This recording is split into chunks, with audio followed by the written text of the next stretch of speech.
مو خدمة، احنا رجالنا وخير ما عندي ومتجهين إلى النقطة العسكرية للجوع العطش.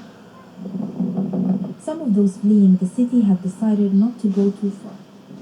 Just a few kilometers away from Raqqa, people have begun setting up makeshift tents. Despite the dire conditions, they hope they will be able to go back home soon.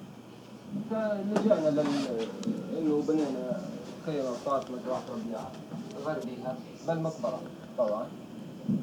والوضع تعبان والله، مضرار فوق مضرار، ما في شيء نظامي لهم من لا مية لا مساعدات لا كذا. بهاي الخيمة هاي الهواء ما تبع تطلق، يعني شد فيها من كل طرف ما تبع تقوم على البيئة. ومو بس يعني بيحكون على وضع يدير الوضع. And I do know, like you,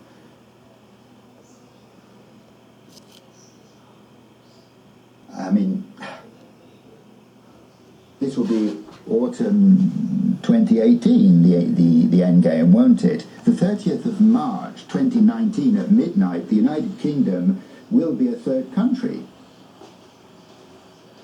So we have to conclude an agreement on the orderly withdrawal. Are you talking to me? Take a seat for the new series of GPs Behind Closed Doors, coming soon on Channel 5. From Carry On to EastEnders. Classic album moment. No, Machi, hurry up. Go on, Mike. This girl gave them to me.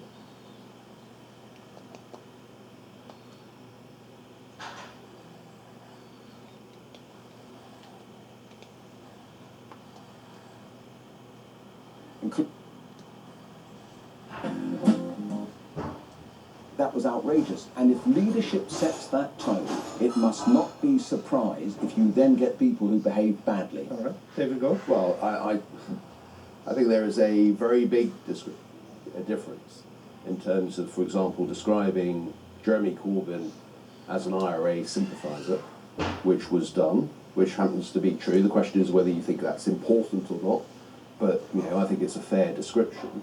Between the type of abuse that was received, and look, let's be clear, there are idiots of all political views, and there is no monopoly here in terms of stupidity. But what we have seen in recent years, coming from the hard left, is something which is much more aggressive, much more abusive than we have seen in the past. Now, in a general election, it was by and large Conservatives who bore the brunt on that, but it is not exclusively Conservatives. Someone like Angela Eagle has had her office Shameful. smashed up. Now, that's not... Legislating the European Union without opposition. Also here the Conservative MP Crispin Blunt. He chairs the Foreign Affairs Select Committee before the election, and he's up for re-election today. Welcome to you both. What did you make of Michel Barnier there? He does seem frustrated, doesn't he? Well, he looks at the British government and what does he see, what do we see? Basically open warfare in the cabinet about what approach should be taken to Brexit, with the Chancellor having said that leaving without a deal, and the government continues to talk about that as a possibility, being a very, very bad outcome for Britain, and yet the Foreign Secretary back in March said, well, it would be perfectly okay. So, There you go. Everyone likes to have some fun here. Different than that. For business, of course, Seattle's home to Microsoft. To testify before the Senate. A member of the Senate Judiciary Committee joins us live with a reaction to all of this. Britain's largest manufacturing company, BAE Systems. Let's go on to your